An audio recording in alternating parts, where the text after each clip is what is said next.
12 श्लोक और बाकी है। तो पूरा तीसरा अध्याय पूरा होने तक, जब तक इन श्लोकों की रिवीजन चलेगी, तब तक आप सभी हर टेस्ट के पहले जरूर तीसरे अध्याय पे नजर डालिए, ताकि तीसरे अध्याय की रिवीजन पूरी होते होते ही हमें तीसरे अध्याय का सार पूरा बुद्धि में आ जाए। क्योंकि अलग से तो पढ़ने में इतना समय नहीं दे पाते हैं, तो टेस्ट के बहाने ही सही, यदि तीसरे अध्याय के सारे श्लोकों को आप बार बार देखेंगे तो बुद्धि में सार आ जाएगा। कि क्योंकि ये सारे ही गृहस्थियों के संबंधित, और साथ में यज्ञ कर्म का महत्व और आत्मा को ऊंचा उठाने के लिए, जैसे आगे के श्लोकों में सारी बातें आई हुई है, विकारी भावनाएं किस तरह से आती है, फिर बुद्धि को किस तरह नियंत्रित करना चाहिए, ऐसी बातों की चर्चा है। तो इसीलिए ही ये सारे तीसरे अध्याय के श्लोक बुद्धि में जरूर रखिए। जैसे तीसरे अध्याय में विशेष बात आई है संशय आने के बारे में, दूसरा श्लोक, जो बहुत सारे प्रश्न आते हैं मन में, तो उस संबंधी दूसरा श्लोक है।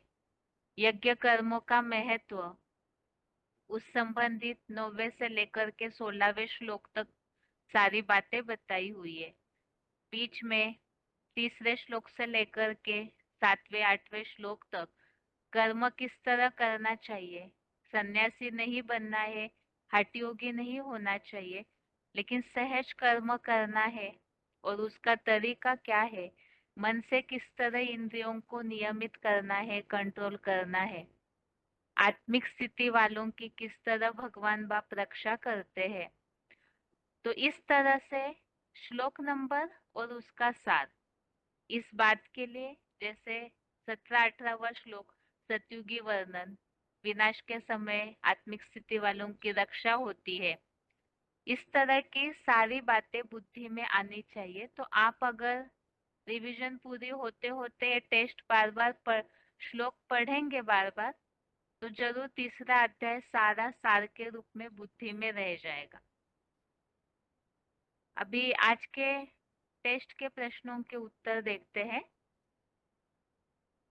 पहले है 9वें अध्याय का 9वां श्लोक, अध्याय 9 का श्लोक नंबर 9। इस संबंधित प्रश्न पूछा था, परम पिता के गुण क्या बताए हैं। तो यहाँ क्लैरिफिकेशन वाले अर्थ सहित जो उल्लेख है उसमें, एक तो अकर्ता है, अभोक्ता है, विदेही है, निराकारी होने के कारण अनासक्त है। और दूसरा ये भी पूछा था कि परमपिता शिव इस साकार सृष्टि पर आने पर भी उनकी स्थिति कैसे रहती है। 9वां श्लोक पहले पढ़ते हैं। न च माम तानि कर्माणि निबध्नन्ति धनंजय उदासीन वदासीनम असक्तम तेषु कर्मसु। और हे ज्ञान धनजयी अर्जुन, वे कर्म मुझ सदाशिव आत्मज्योति रूप में स्थिर अकर्ता को, उदासीन समान अभोक्ता रहने वाले को, पतिततम कामी कांटा रूप तन में भी नहीं बांधते, क्योंकि मैं उन कर्मों में सदा देहभान रहित, विदेही, निराकारी होने से अनासक्त हूँ। इस श्लोक में मूल बात यह आई है कि परमपिता शिव जो है वो तो आत्मा है, जन्म मरण के चक्र में आते नहीं, तो आत्म ज्योति रूप में सदैव स्थिर है, आत्मिक स्थिति में स्थिर है, और इसीलिए ही वो अकर्ता है। तो पतित तन में इस पतित दुनिया में आने के बावजूद भी वो अभोक्ता होने के कारण, जो यहाँ उल्लेख आया है, उदासीन समान अभोक्ता रहने वाले को, उनको कर्म नहीं बांधते हैं, और साथ में ही वो उन कर्मों में अनासक्त है।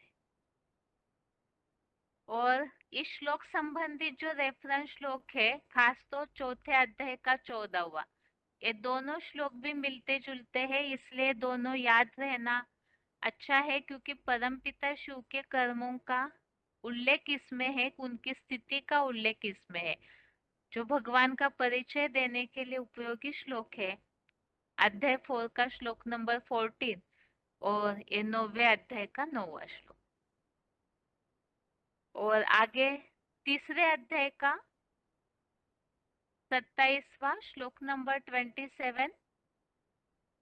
इस श्लोक संबंधित पहला प्रश्न पूछा था, अहंकार इस शब्द का अर्थ क्या है?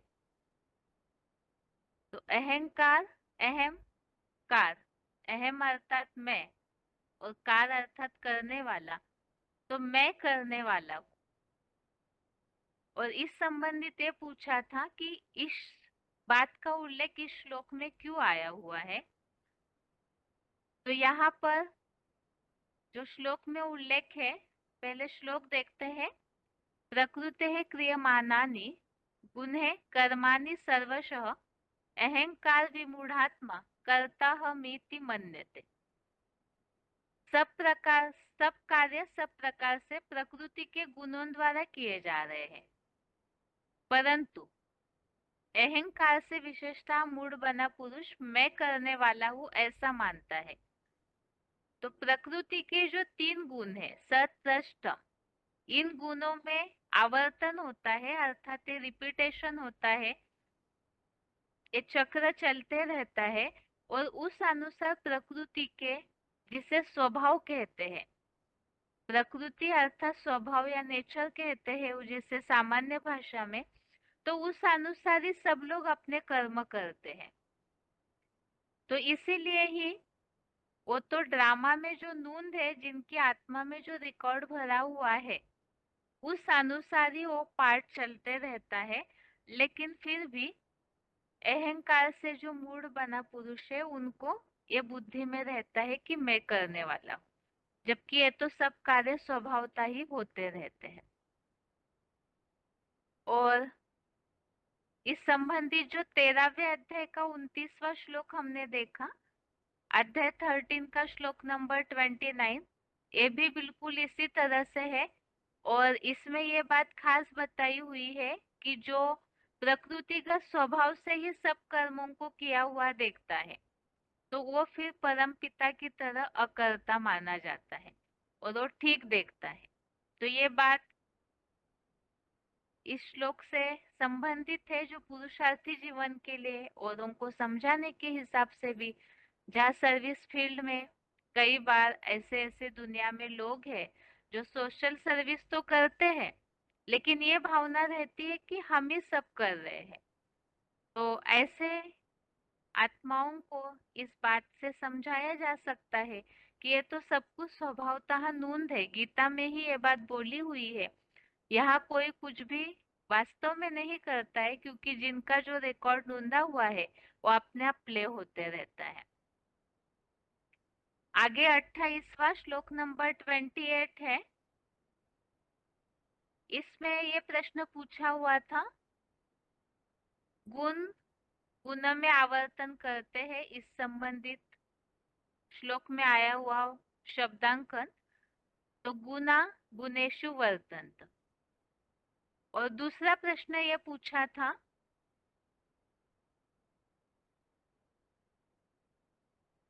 यहाँ पर किसी के भी स्वभाव संस्कारों को देखकर साक्षी कब हो सकते हैं।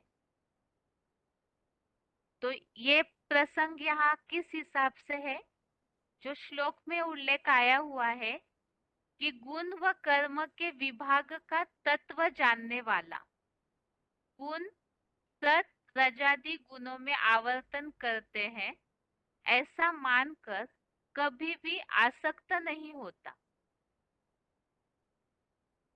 सामने जो भी संबंध संपर्क में हमारे आते हैं व्यक्ति विशेष, तो उनके स्वभाव संस्कार, अर्थात ही स्वभाव संस्कार जुड़े हुए हैं गुण और कर्मों से, तो उनके जो कर्म होते हैं वो उनके गुणों के ऊपर डिपेंड है, उसी आधार से वो कर्म करेंगे। उसके कारण सामने वालों की स्थिति, कर्मों का तरीका देखकर कई बार स्थिति विचलित हो जाती है। और अव्यक्त वाणियों में ये बात बताई है कि अगर किसी के भी कर्मों को देखकर हमारी स्थिति विचलित हो रही है, तो इसका मतलब वो भी कहीं ना कहीं आसक्ति है। और भगवत गीता में तो सारी है अनासक्त भाव का। तो यहाँ यही बात बताई कि साक्षी दृष्टा की स्टेज आसक्त नहीं होता, अर्थात ही साक्षी दृष्टा। जो ऊपर के श्लोक में आया कि सब कार्य प्रकृति के गुणों के द्वारा किए जा रहे, और इस श्लोक में 28 नंबर के आया गुण और कर्म के विभाग का तत्व जानने वाला। जो नीचे फुटनोट में ये उल्लेख दिया हुआ है कि पुरुषोत्तम संगम युग में शिव बाबा और प्रकृति ने प्राणियों के स्वगुणों और कर्मानुसार पार्ट निश्चित किए थे। तो जिनका जो पार्ट है आवर्तन, अर्थात ये शब्द हमने कई श्लोकों में देखा है, आवर्तन अर्थात रिपीटेशन, और चक्र घूमते ही रहता है। तो जिनका जो गुण और कर्म नूंधा हुआ है वो उन्हीं अनुसार ये गुणों में आवर्तन करते हैं। तो ऐसे समझ करके उनके स्वभाव अनुसार और कर्मों के अनुसार वो अपने पार्ट अनुसार प्ले हो रहा है उनका रील, ये समझ करके जो साक्षी हो जाते हैं वो कभी आसक्त नहीं होते। इस प्रश्न में दोनों बातें आई, एक तो जनरली तौर पर हमें किस तरह का व्यवहार रखना चाहिए, स्थिति कैसी होनी चाहिए, क्योंकि जितने भी संबंध संपर्क में लोग आते हैं उनका तो वैरायटी स्वभाव संस्कार है, जिस कारण से मन विचलित होता है। और विचलित होना अर्थात ही आसक्ति हुई। चाहे स्थिति अच्छी बनती है तो भी आसक्ति, और स्थिति खराब हो जाती है तो भी आसक्ति हुई। तो इसीलिए यहाँ बताया कि जो ऐसे गुण विभाग के तत्वों को जानता है, ये आवर्तन हो रहा है, ड्रामा रिपीट हो रहा है, उनकी रील रिपीट हो रही है, या हमारी भी अपने कर्मों के प्रति भी साक्षी होना, तो वो कभी आसक्त नहीं होता, अर्थात विचलित नहीं होगा, साक्षी होकर के स्थिर बुद्धि रहेगा। और श्लोक है ये, तत्ववित्तु महाबाहो गुण कर्म विभागयो गुणागुणेषु वर्तन्त इति मत्वा न सज्जते। इससे संबंधित जो 14वें अध्याय का 23वां श्लोक हमने रेफरेंस में देखा है, इस श्लोक में बहुत स्पष्ट उल्लेख दिया हुआ है कि उदासीन की भांति रहते हुए जो गुणों से हिलता नहीं है, जो माया निर्मित गुण है सतरजतम, तो इन रज और तम इन गुणों से हिलता नहीं है, क्योंकि ये जो मायावी गुण है वो आवर्तन करते हैं। ऐसे समझकर जो कभी भी कोई भी परिस्थितिवश अपने पुरुषार्थ से डोलता नहीं है, सात्विक बुद्धि से सदा स्थिर रहता है। तो यहाँ अपने पुरुषार्थ के लिए भी साक्षी, और जो भी संबंध संपर्क में आते हैं उनके प्रति भी साक्षी दृष्टा की अवस्था होनी है। अगला है 29, श्लोक नंबर 29। इसमें यह प्रश्न पूछा था कि जो अज्ञानी लोग हैं वो किस कारण अपने कर्मों में आसक्त होते हैं। तो इस श्लोक में जो उल्लेख है, प्रकृति से गुण भ्रांत नर, गुण भ्रांत, तो प्रकृति के गुण तो हमने समझे सत रज तम, तो इन गुणों से भ्रमित होकर के, अर्थात जो भी आवर्तन होता है तो उस अवस्था अनुसार वो अपने प्रकृति के गुण अर्थात ही देह भान में आसक्त होना। तो ये द्वैतवादी द्वापर से दैहिक गुण कर्मों में आत्मा को भूल आसक्त हो जाते हैं। तो आसक्ति का मूल कारण है आत्मा को भूल गए और प्रकृति के गुणों में भ्रमित हुए, अर्थात देह भान में आए, तो वो प्रकृति से गुण भ्रांत नर गुण कर्मों में आत्मा को भूल आसक्त हो जाते हैं। और दूसरा प्रश्न ये पूछा था कि संपूर्ण ज्ञानियों के लिए अज्ञानियों के साथ कैसा व्यवहार करने के लिए डायरेक्शन दिया है। तो आगे इस श्लोक में उल्लेख है उन अधकचरी माना आधे कच्चे समझ वाले मंद बुद्धि लोगों को संपूर्ण ज्ञानी ब्रह्मावत्स विचलित न करे। ऐसे जो देह भान में आसक्त है, आत्मा को भूले हुए हैं, तो उनको विचलित न करे। इस संबंधित 26वें श्लोक में हमने उल्लेख देखा ही था कि उन अज्ञानियों की बुद्धि में ऊंच नीच का भेद उत्पन्न न करे, उनको उनका सहज सहज कर्म करने दे। और एक प्रश्न पूछा था इस श्लोक में, संपूर्ण ज्ञानी किन्हें कहा गया है? तो इसमें क्लैरिफिकेशन वाले अर्थ में बाबा ने बताया है कि पुरुषोत्तम संगम युगी शूटिंग में क्षेत्रज्ञ का ज्ञाता संपूर्ण ज्ञानी ब्रह्मावत्स, तो ये क्षेत्र और क्षेत्रज्ञ अर्थात साकार और निराकार का जो मेल है उसका जो ज्ञाता है, तो उन्हें संपूर्ण ज्ञानी कहा गया है। और ये श्लोक है, प्रकृते गुण सम्मूढ़ा सज्जन्ते गुण कर्मसु तान कृत्स्न विदो मंदान कृत्स्न न विचालय। और इस श्लोक में ये तो खास श्लोक इसीलिए है, एक तो 27, 28, 29, ये तीनों भी श्लोक इसी प्रसंग के लिए है कि एक तो अपने कर्मों के लिए भी साक्षी, अहंकार भाव नहीं होना चाहिए, क्योंकि जो रील में नूंदा हुआ है उसी अनुसार सब प्ले होता है, चाहे अपना पार्ट चाहे औरों का।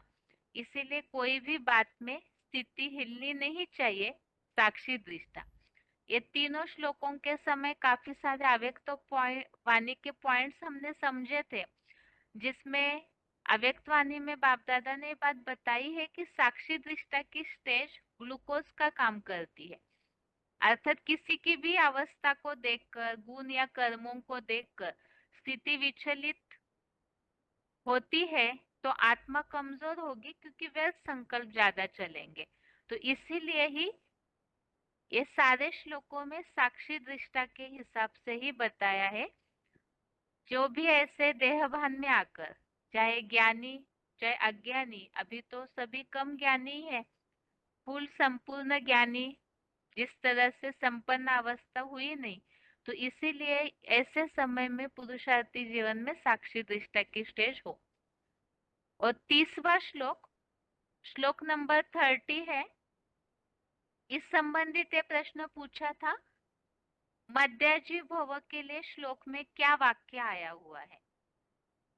तो इसमें ये वाक्य है, आध्यात्मिक बुद्धि से मेरे में सब यज्ञार्थ श्रेष्ठ कर्मों को अर्पण कर। तो मध्याजी भव होना है तो कैसे? आध्यात्मिक बुद्धि से। तो पूरी तरह से आत्मिक स्थिति के आधार से यज्ञ सेवा के कर्मों में ही बुद्धि होनी चाहिए। और दूसरा, धर्म युद्ध कैसे करना है? तो पूरे श्लोक में जो भावार्थ है वही इसका उत्तर है। आध्यात्मिक बुद्धि से मेरे में सब यज्ञार्थ श्रेष्ठ कर्मों को अर्पण कर, आशाहीन ममताहीन होकर निस्ताप हुआ तू धर्म युद्ध कर। इस तरह से आज के श्लोक टेस्ट के प्रश्नों के उत्तर हो गए। इसके साथ ही आज के लिए गीता क्लास यहाँ तक ही। ओम शांति।